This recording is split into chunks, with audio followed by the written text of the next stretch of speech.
the diagnosis is given as a curse. Here you go. Here's some fucking pills. You're going to have seizures for the rest of your life. But what if it was given to you like, here's epilepsy. Here's something that is going to profoundly change you because you are going to profoundly change others through it. Instead of a curse, what about an opportunity? Yeah, like what if it was given to you in a different light? What if you were given epilepsy or you were given seizures because you were going to profoundly change you to profoundly impact the world? That is a very inspiring place to live and exist in. And if you step into that role gradually, because it takes time, see how that helps. Well, I think one of the things that you said is really big there about like taking back the power. Like you're not allowing a diagnosis, you're not allowing epilepsy to take over the power in your life. You are deciding that you are going to control that. Like you are going to, like, I'm going to control what happens with my life. I'm taking back that power from myself. I'm not giving up that power to a diagnosis. I'm not giving up that power to epilepsy. I'm going to take that power for myself. It means a lot to both of us, to all three of us really, that we have this platform to be able to connect with people, to be able to use what we've gone through and to be able to use what we've learned to be able to do anything that we can to help other people. And so, yeah, I mean, hearing feedback from people that it's helpful for them, that anything like that, like that's amazing to us. Like that's all we want to do is just help other people as much as we can. One of the things that that you, Bert, and I were talking about this week is just how, and we'll talk more about this hopefully when he gets on here in just a minute. But the difference between the physical battle and the mental or emotional battle that happens with epilepsy. And he and I were both talking about the fact that the physical aspect of it is easy, quote unquote easy. We both had quite a few injuries, and that part of it is easy compared to the emotional or the mental aspect of it, and trying to come back from that. Trying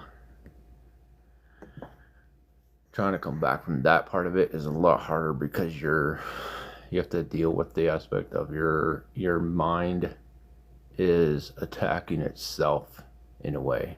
I don't know how many of you guys know my like a lot of my story, but after my last seizure, I ended up I fell off a roof. I fell 3 stories, almost not 3 stories. I fell like 2.5 stories. I landed on my jaw. I broke every single bone in my face, and I had 13 surgeries to rebuild my face. So my whole face has been completely rebuilt.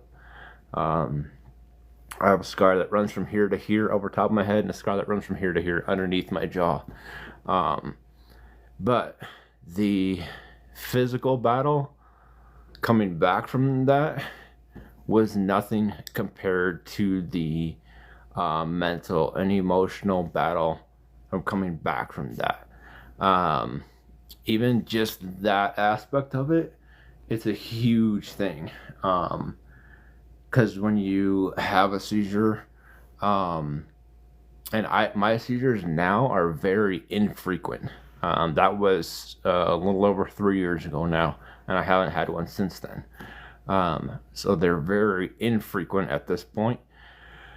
So I was just talking and I was talking with Uper about this earlier this week, but I was just talking some about how the physical battle, coming back from a seizure, or even throughout having epilepsy, the physical battle of that is not near as much as the mental battle.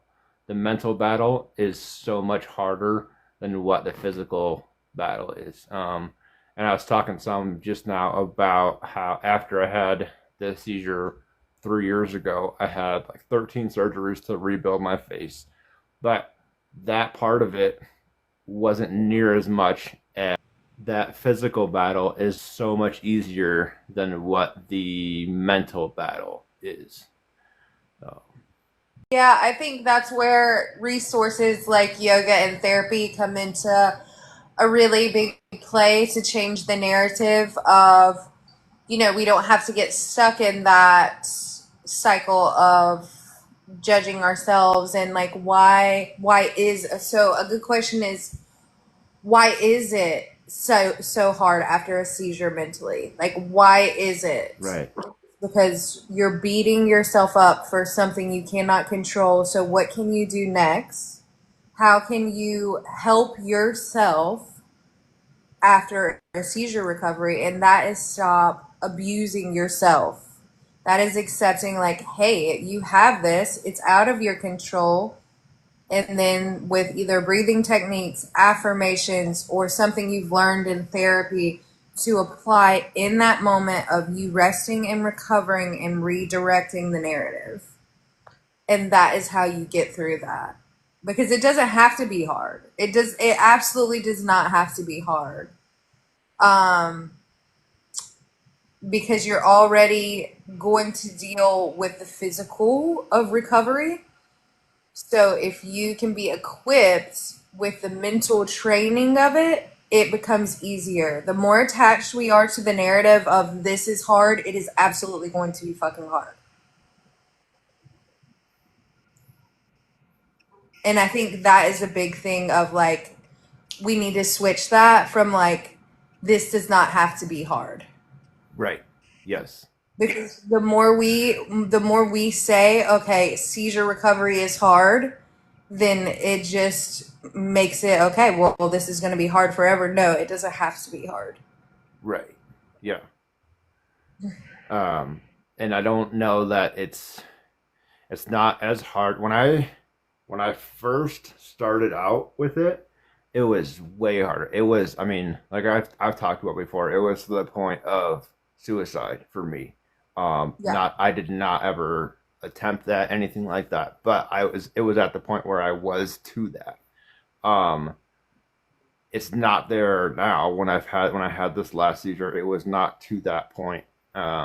But the physical coming back was still harder than the mental, because it's a huge reset for me, um, to go 3 years without having a seizure, 4 years without having a seizure, and then to be knocked back down. And I think that's a point of just getting comfortable with, okay, I'm never gonna have a seizure again, and then all of a sudden, bam, I'm just like laid out, and then now I have to figure out, okay, no, you got to remember you do still have this. This is a I think something that you do have, um, and that's not.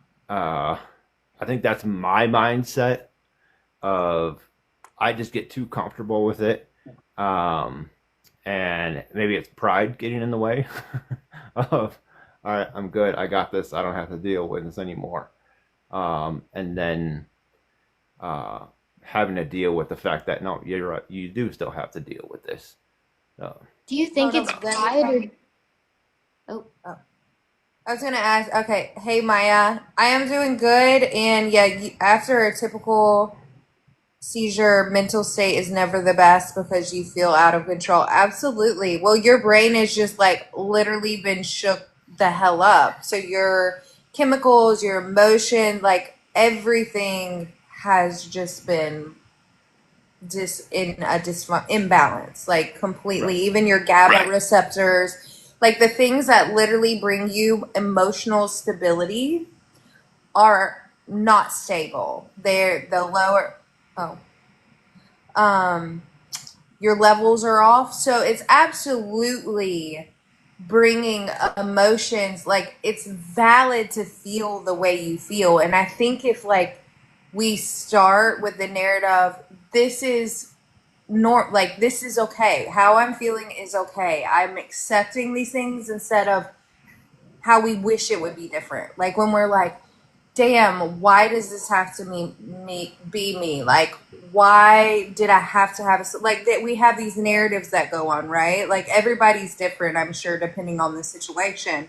For example, mine are typically like now, because usually my son finds me, is like more geared to, oh, how have I traumatized him? That's what I have to work through more so now than me. You know, when before he was born is like, oh, why can't I just be normal? Why is this my life? God, why did you curse me with this? And when I found a way to be like, okay, this is just an adversity. I have to rest. I have to recover. I'll be okay tomorrow.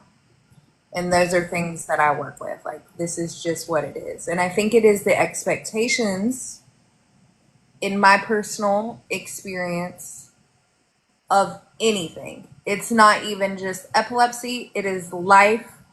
It is getting caught up in the expectations of what we think it should be, is what causes the most suffering.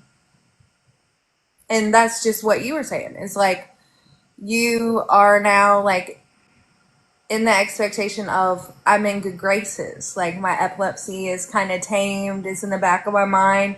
And then because of in that expectation of I I don't know what you want to label it as of it, your unexpectedness of it is what makes it so hard. And I think like for me, when I very first woke up after this last seizure, I was upset. I was mad at myself. I was mad at God. I was mad at everything. And questioning too. I was questioning a lot of why is this happening to me?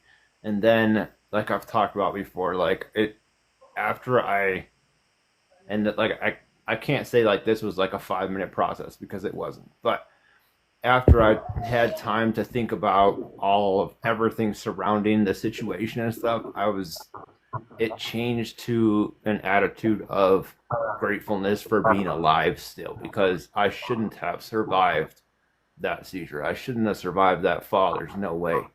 Um, but that's not like that wasn't like like I wake up and hey, I'm still alive. This is great. Like it wasn't all like rainbows and unicorns just waking up from a seizure. That's just not how it worked.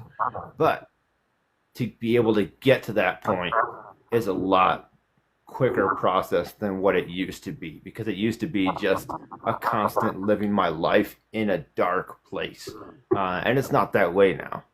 So, Like when you're feeling upset after that, or anybody, like I think, we suppress our emotions so much. Well, it used to be a thing. I think now generations are getting, it's more of we understand mental health better. But acknowledging that your emotions and how you feel is absolutely valid. So expressing them, it's very healthy and feeling validated in how you feel of what you're experiencing. And that is honestly going to be so much more healing later down the road. It might not feel like it now, but it will be definitely later down. right.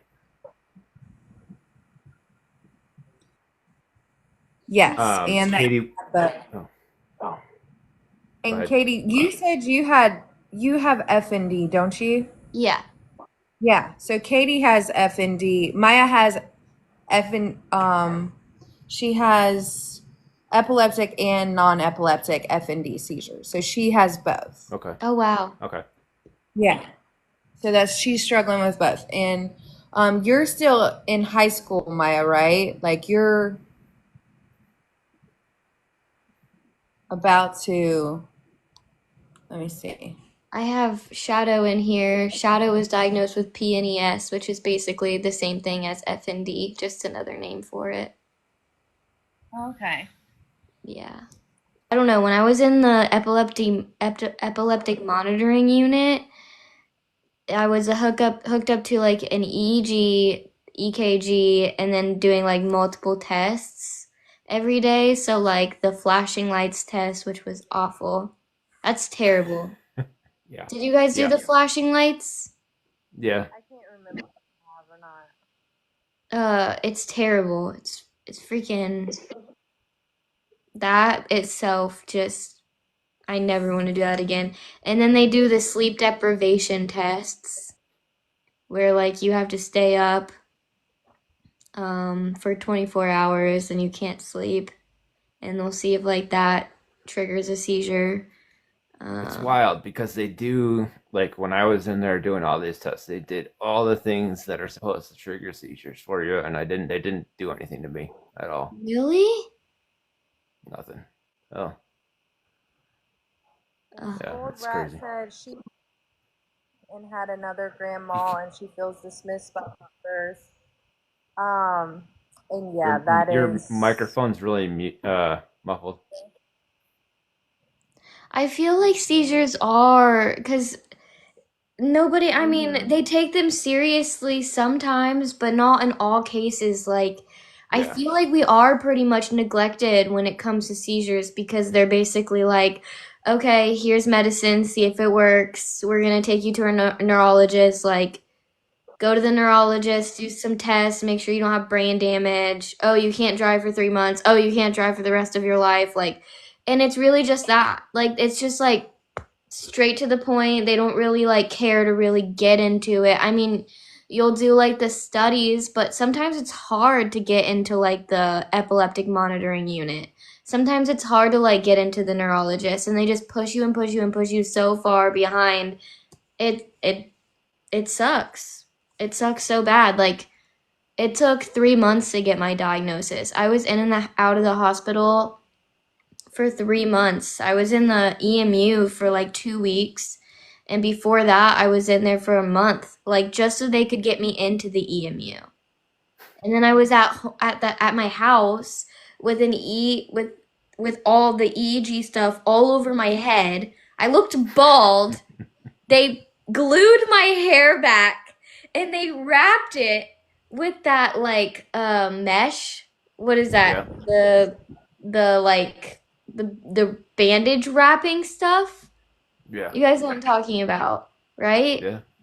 And then they taped it to my head and then they put me in a freaking heart monitor forever. It felt like I was in it for like no, it wasn't gauze. It's like the wrap, like the I don't know.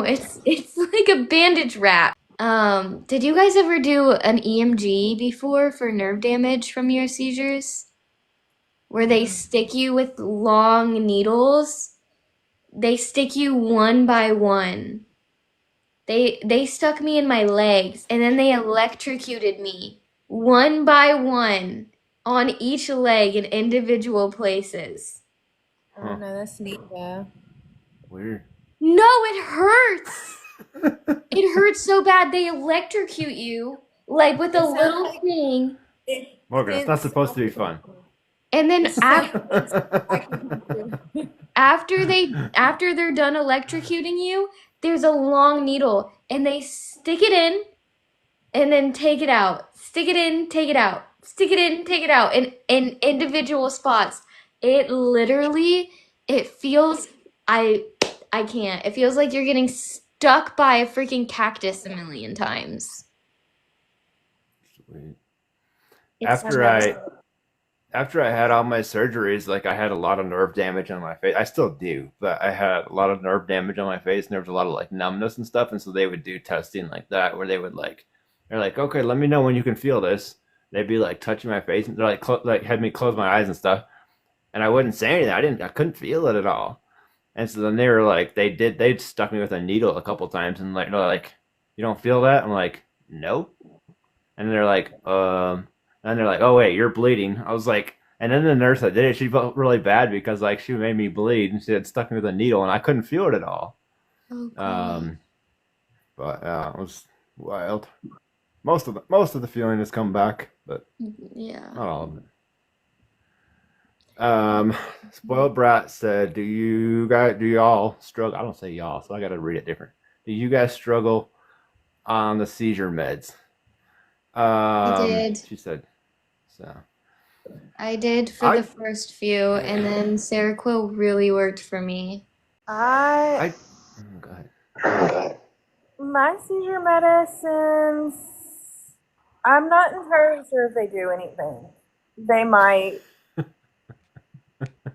I don't know. I've been on a full rep for so long, like for 21 years now. So I'm going to go see an actual epitomologist at an epilepsy center, because I'm not. See, here's the thing: what I have found and discovered about neurologists is that not every neurologist is specializes in epilepsy. They could be specialized in Alzheimer's and still be given them for your epilepsy. Like they're provided you like your primary care diagnosis, like, oh, you might have epilepsy, go see this neurologist, when this neurologist is actually, specializes in Alzheimer's. So they're just going to give you like, oh, we'll try these anti-seizure medications, and just like Katie talked about before, where it's like just this, we're going to see this going by a book they studied in college. Yeah, it's just one Now, if straight line.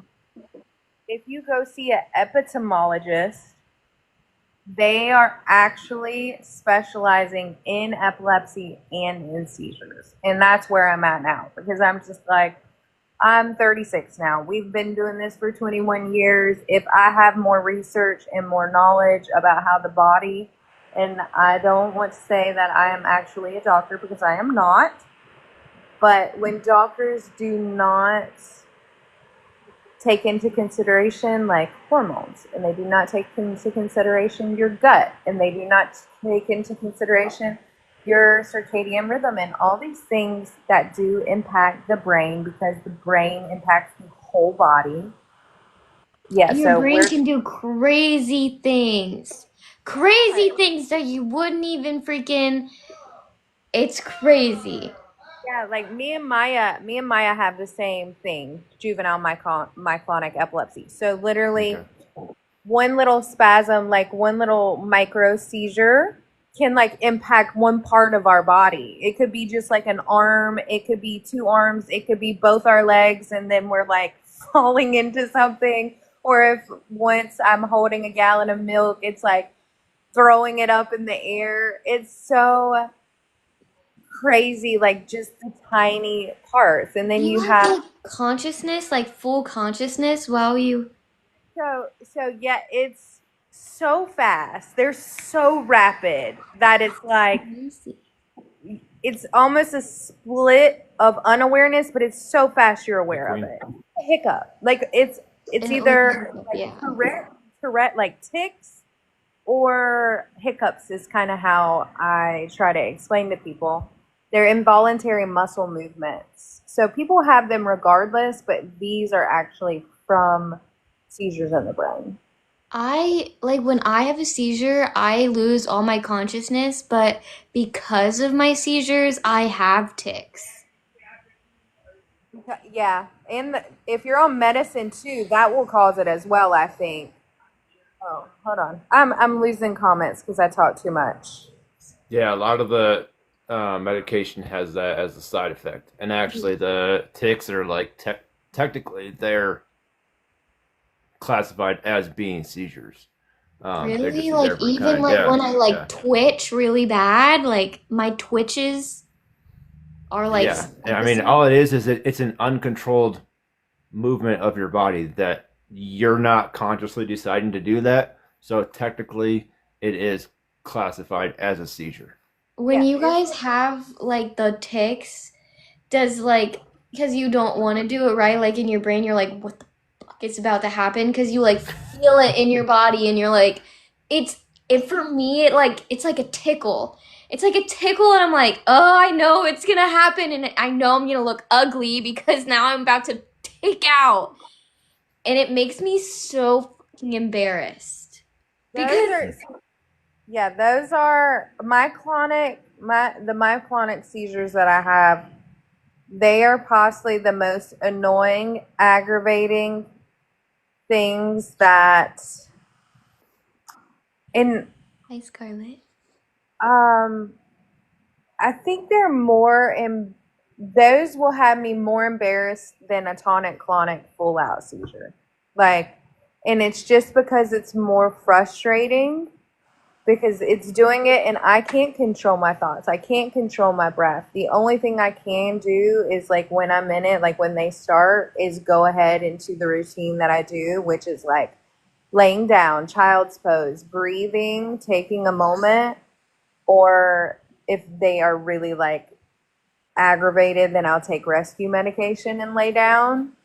But yeah, if they're heightened, and usually I know the dynamic now, and it's usually blue light first thing in the morning or too much caffeine around my like a certain time in my cycle. But and yeah, so spoiled brat, do you have hallucinations before? Is that an aura before your grandma? Am I? Sarah said I have tonic-clonic seizures. I think my head twitches first. I full shake. I was told, and that's how I am. I don't have like tics outside of that. Mine are just tonic-clonic seizures. I have just like the grandma tonic-clonic seizures. Just And pass out. mine starts in my right hand. I'll always move my right hand up, and it's funny because it looks like I'm like pointing at something because I don't know if it's funny, but it's just what it is. My right hand will go up and my head will turn this way. And that's how it starts. I'm like unconscious by that point because I don't remember that. But that's how it started. That's the first movement that my body does every time.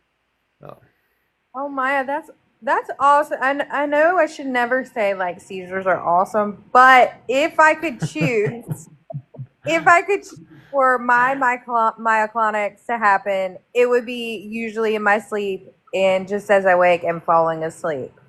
So that's amazing to me. I know they're still very aggravating and frustrating, but yeah, there's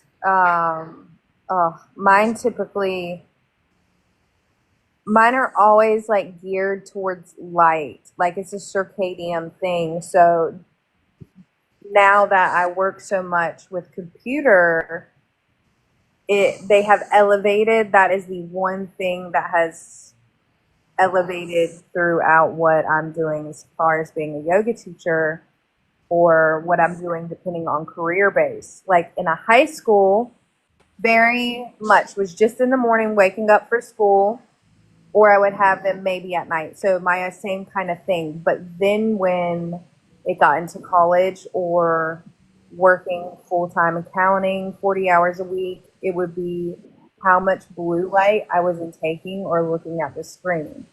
And Do you it's have blue messing light with. glasses? hey, Nix.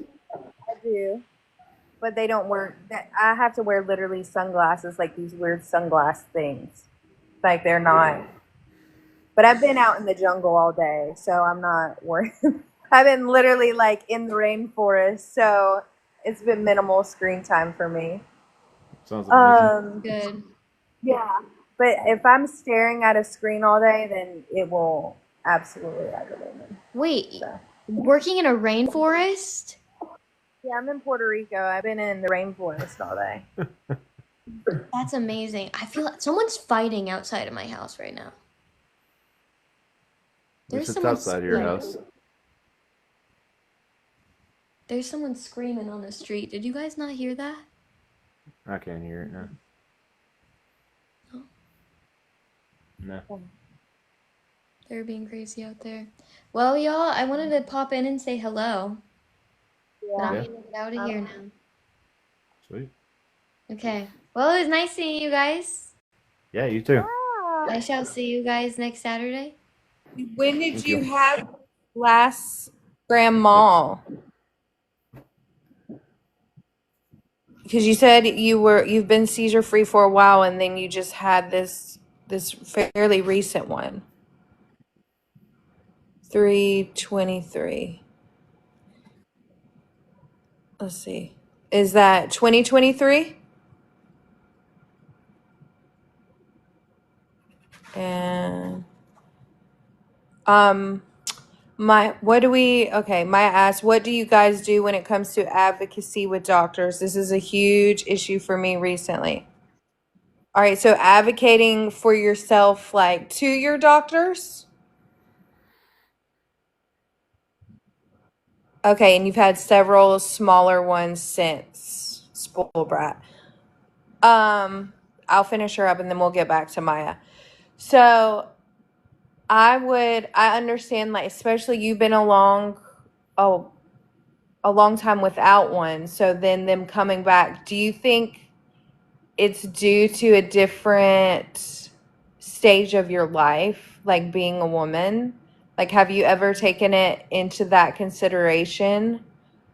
I have a big hypothesis on this is that our seizures change with different stages of our life. And I don't think 100%.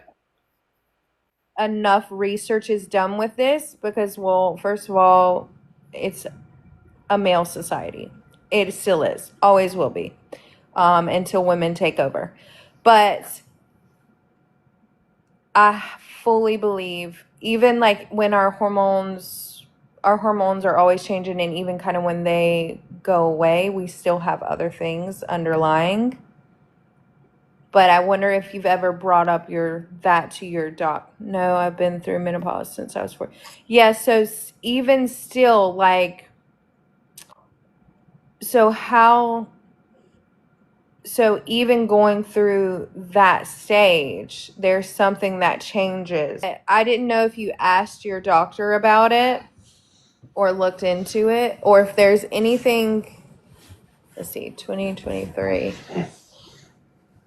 Sarah just said that I feel like some of my seizures start when my hormones are nuts sometimes. And that's, Sarah, we have looked at that even just in our little tiny lives that we have here. We have shown that so many times over and over that that is a thing. Like that, the hormones, and in males and females, both, that it causes an issue. I know for me personally, mine started at puberty. Um, Absolutely. and Mm-hmm. it shows over and over, but it's not a thing that's brought up enough.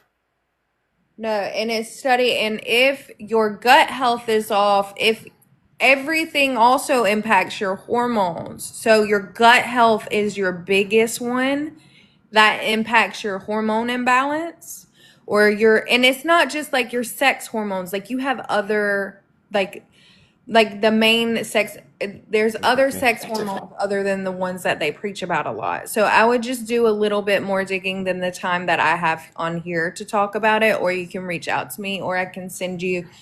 Functional neurologists are really good on this topic as well, about testing and seeing your blood work about your hormone levels or your vitamin deficiency levels, getting blood panels that your regular primary care doctor doesn't offer you, or maybe asking for a more thorough blood panel for checking your vitamin levels, because they only do like a really basic one and it doesn't really give you the whole picture. And then for Maya, let's see. Hold on. Let me go. All right, and yeah, so advocating for yourself through doctors. Here's the thing, you have to, oh, you go to Hopkins, that's awesome. You have to be, especially right now, like if somebody had told me when I was your age, like, you live in your freaking body, like, and this is to anyone listening to this, and if you have epilepsy or not, you live in your freaking body. I don't care who has a PhD. I don't care how much school they went to. You live in your freaking body 24 hours of the day. They can give you all the jargon. I can give you all the jargon. All I want to, all somebody else wants to, but you live in it. And the best you can live in it is by how you speak up for yourself. And if they are giving you something, they are saying something to you that doesn't resonate, or is like, I've tried this, or you don't want to try it and you want to try another option that you think will be suitable, the only way is by saying, yes, I want to do this, and no, I do not. And just advocating. I mean, it's really just putting all 10 of your toes and believing in yourself. They are not gods. Like the medical system presses it like doctors are gods, and that is not the truth. They are people who went to school to get degrees, and I'm sure with well intentions, but at the end of the day, you live in your body. And you have to trust that you know. And there is something, there's a source, there is something always telling you and leading you if you listen to it. And that is my best advice. And they're only able to work off of a very limited amount of information. They can run all the tests that they want, and they can do everything that they can in a controlled setting. But like Morgan was saying, you are in your body all the time. You are the one that has the most control over all of your situations. The more information that you can collect, all that is data. You think about it like a computer. The more data that you give a computer, the more accurate data that you're going to get back from a computer. The more accurate information that you can give the doctor, the more accurate diagnosis, the more accurate they're going to be able to help you. So the more information that you can collect throughout the 24 hours a day that you're in your body, the better off you're going to be. Let me pause you right there. So yeah, and Maya, since your mom's not your biggest advocate, this is a little bit more difficult as well, because you're still going to a pediatric doctor. Thank you. They typically might tend to be better, but just try to stay. I don't know. You know, you could yell and scream. Do what you need to get heart, but I know you're like at that age is really tough. Like I remember. Um, Yeah, Maya, that is very strange to me. That is something I can say. Um, well, your mom not helping you with advocacy, like I didn't have to do that. You know, like I did.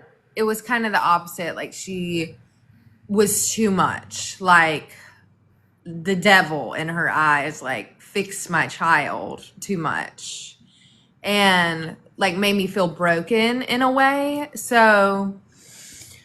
Um, I parent I don't even want to say parents. People deal with things in all sorts of ways. So she does she accept your epilepsy? Like do you feel like she accepts your epilepsy?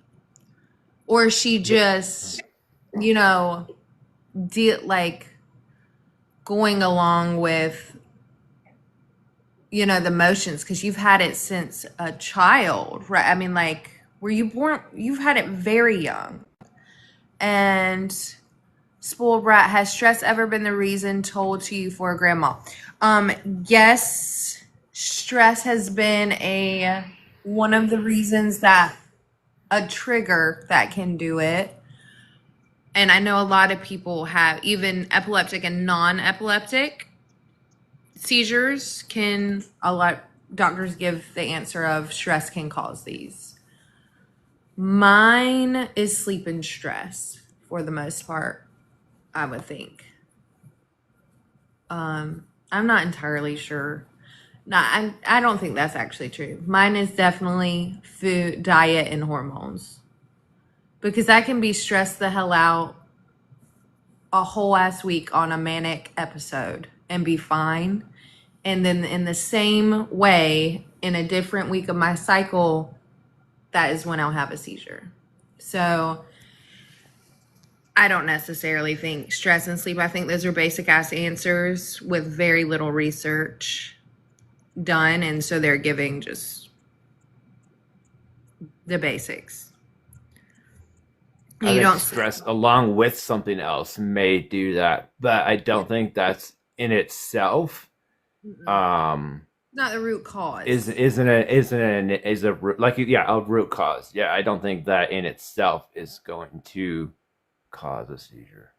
No, Oh. no. Because we would all just be having seizures. Life is Everybody in the U.S. would be having seizures every day. not in Puerto Rico, okay? We all need to just come to Puerto Rico because I have Yes, been. This is great. I, This is great. I offered to come and just be your bodyguard, but I have you made know, friends with so many people all over, like the best of friends everywhere. Everybody's like, "You're just solo traveling." I'm like, "Yes, I'm going to meet people everywhere." And sure enough, like have people text me, they're like, "You made my solo vacation the best ever." I'm like, "I'm so glad." And that's Marie, awesome. let's see. Shaniqua, hey, have you tried tracking with the app Epsy? So I have used Epsy. I have not Yeah. tracked it. And that this is a great app too for like scheduling medicines. It has a bunch of different features. I haven't looked through it completely, but a lot of people with epilepsy use this app. Spoilbrat, she said an app doesn't seem all that great if you're 7 years between them, right? But that's the thing is like, Right. you know, I could, who knows if I don't have another seizure for 20 years. So then it's like, okay, well, what now in my life has changed about my brain and my body? Like, what is it externally, internally? Like, something has prompted the Thanks, Nick. Have a good the night. response. And so that's where I would start. I would start off there. Like, I'm going to just give y'all an example. So my seizures have always been, you Hey, know, Tiffany. one or two, maybe one a year. I have my clonics. Those are like hiccups. I just consider them a piece of me. But this past year, my dog died. I sold my house. I quit my job and decided just like go all in on being a yoga teacher and uprooting, doing whatever the fuck I wanted to do and to help the people and bring awareness to many areas. This whole debacle that I like to do ever so often, it's about 4 years I do this a switcheroo in life. Every 4 years. My seizures have never been worse. Like they never, I mean, once a month, not on my cycle, my stress, my hormone, whatever it was, just, and then the fear of the seizure exasperated these seizures. So it is something to do like with your life. If you're thinking about seizures, the fear of seizures, the fear of the judgment, that will also increase seizures. So once I had that one initial seizure, that was like not when it should, like technically I thought it should have happened. That also made me think about having seizures. So I had more seizures. That's a crazy thought to have, but it's actually in our programming. What we think we become, that basic quote people think of, that also applies to seizures. Like you are telling your brain what to do. And that's a wild concept, but it actually is true. And that's why yoga works in the studies, because when we retrain our brain not to fear and not to think about not having seizures all the time and to have more faith in something else, then our seizure reduction goes down. And I'm going to do a whole like TikTok spiel about this study. I was going to do it tomorrow, but I might actually do it Monday. So y'all will get like or maybe it's in 2 weeks. I have it planned out. So you'll see how it works in the brain of why yoga for epilepsy is actually impactful, because what is causing a lot of our seizures and people to intensely have more seizures is because we are actually focusing on having seizures or not having seizures. Like we're literally wiring our brain like, I don't want to have a seizure. That creates like, you're literally telling yourself reprogramming the thoughts. And that's unfortunate because it's very hard to like not think about it. That's like what Katie was talking about when she was in here. Like, it's crazy how much what all the brain can do. It's wild. Yeah. But you can. Like it's like getting out of that hard concept, right? Like I was talking about. It is hard, but you choose your hard. Like it's like, do you want to be trapped of living like, am I going to have a seizure today? Am I going to have a seizure in a second? Am I going to have a seizure if I jump off this cliff? Am I going to have a seizure when I get on this plane? Like that is debilitating. And maybe you will, but do you want to think like that and also cause the stress, also cause those seizures to keep happening? Or do you want to start reprogramming and retraining and build a life that is conducive of that? Yes, that doesn't cure epilepsy, no, but it sure does help build a healthier life. And it has proof that it reduces seizures. Right. And that's phenomenal. And they can't study that. Like you can't study that scientifically of how that happens. Like there just is no. So the post I am going to do is how a thought in the brain looks like a tree. Like it has the same image. You have the branches and the tree is what the thought, like our beliefs, like let's see, our beliefs and just our conscious thoughts. And then like the roots are our subconscious. And those are the little trinkles of the thought. And when we nurture a thought and like we nurture a tree, those things just get deeper and more profound and we don't think about them. And so it's just like, what thought do you want to nurture? Do you want to nurture, I'm going to have a seizure today, or I'm scared to have a seizure today? Or do you want to, I'm going to live my life? And you can operate on two of those frequencies. Right. And one focuses on seizures. And one focuses on living. And you, indeed, I am like an absolute proof. So many people are proof of living life, even working through that subconscious of, oh my God, what if? Everybody has what ifs. But you still have like a beautiful life no matter what you live with. I actually had a video that I made this week, at least one video that I made this week about that, like about how people who have epilepsy can still do amazing things. You can still be an amazing person because I know that that initial diagnosis is very hard to hear, and it can feel like, wow, this is the end. Like I'm never gonna be whatever. I'm never gonna do whatever. But I contrasted that with the fact that with the Super Bowl coming up and stuff, there's two NFL players that I talked about that are that both have or had epilepsy, and didn't stop them. Like it didn't stop them from being in the NFL. It didn't stop them from chasing their dreams.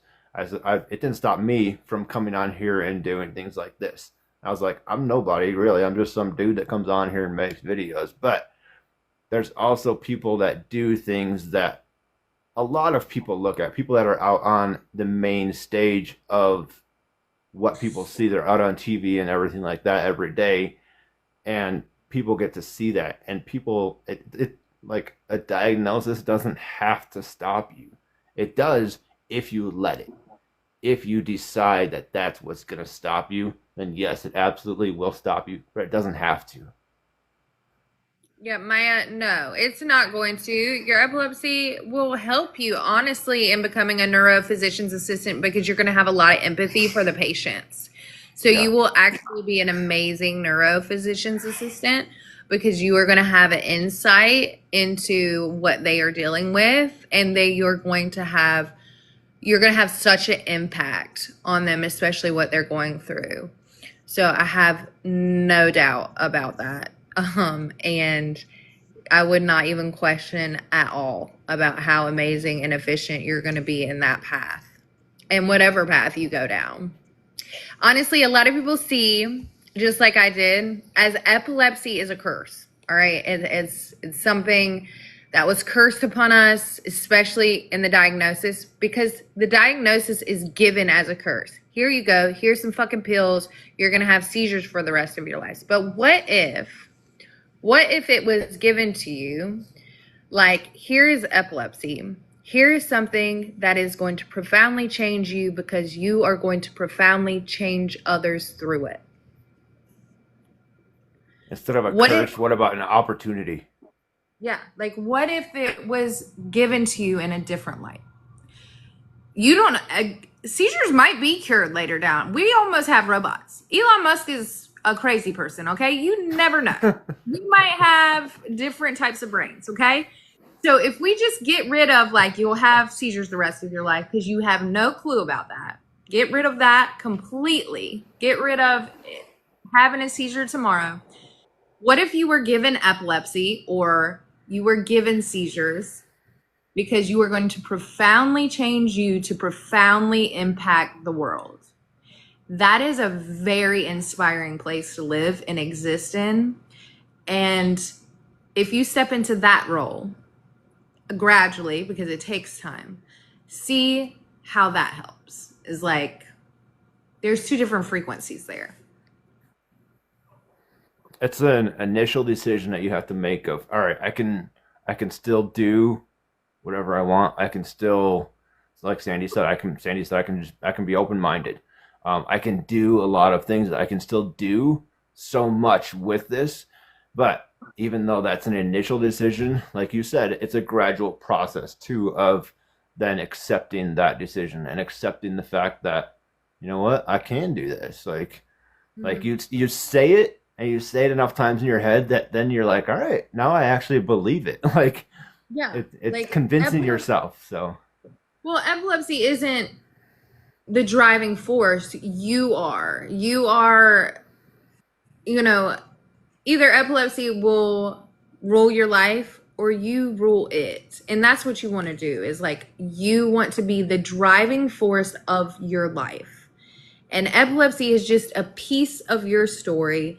You are the story. Like, you were given purpose. Hold on, I'm doing a puzzle. You were born perfect, whole, just like everybody else. This is a piece of your story to be used with purpose. And if you take it like that, it is profoundly changed. If we see it like this is a scar of shame that we hold and have to hide, that weight is hard and that weight is heavy. And it's no good to anybody. It's no good to us. It's no good to the world. But when we light it up and we're like, this is who I am, this is what I'm doing, and this is what I live, I would say, overcome. I wouldn't say, oh, it's 11/11. Put your hands up. Yay. Make a wish. I don't know. It's your journey. I don't want to tell you exactly what I've come through, but just step into a place of like, how can I move, or ask yourself, how can I use epilepsy as an opportunity? Or how is this given to me with purpose? Like, powerful, even though it might not seem like a blessing, how can I be grateful for it? That's another one too. That's one I like to use in my reflections, is like, something that I'm not grateful for that's really pissed me off. How can I be grateful for? And usually I can find a silver lining. well, I think one of the things that you said is really big there about like taking back the power. Like you're not allowing a diagnosis, you're not allowing epilepsy to take over the power in your life. You are deciding that you are going to control that. Like you are going to, like, I'm going to control what happens with my life. I'm taking back that power from myself. I'm not giving up that power to a diagnosis. I'm not giving up that power to epilepsy. I'm going to take that power for myself. Absolutely. And yeah, Maya, I mean, it could have been probably somebody made you feel, somebody probably made you feel safe or inspired you since you've had such a, long experience growing up in the neuro space. But yeah, you could be like, discover something. You could be a neurosurgeon. Who knows, you could change the game for epilepsy. There is no telling. Like, you have such a long story to unfold, and I am so grateful to, like, even if I'm just in a little line on your story. But I have all the faith in whatever you are going to do. So, whatever it is, especially if you are inspired in neuro, there's no telling. Like, absolutely. Just allow it to unfold and fully walk in that faith that this is your purpose. Like, this is your purpose. You've known it since a child. And whoever tries to deter you, because life is ebbs and flows, just walk in who you are and your values and what you want to do. And just be prepared for bumps in the roads. You've already handled them great so far. So you should have already the confidence to know you can handle whatever comes. Well, and I think like putting that like making sure like keeping that eyesight, like keeping that your sight focused on what you want to do, keeping that like so you're looking forward to something. And I mean like the fact that she's gone through what she's gone through, like you said, it just makes there so much it gives you the empathy to help people. If I didn't have epilepsy, if I didn't have seizures, I would have, and I'm just being honest, I would not have the a care in the world about this. I wouldn't be on here educating people about this. It's just what it is. Um, but because I've lived this life, now it gives me a reason to do this. Now it gives me a whole different perspective on that. And I'm able to connect with other people that do, and hopefully reach out to people who are not affected by it, and hopefully educate other people as well, and raise awareness in that regard. And in the same sense, if you have lived a life with seizures, going into the neuromedical field, that would be amazing. That'd be awesome because you would have that experience to look back on, and you can talk to patients with a whole different level of empathy. Yes.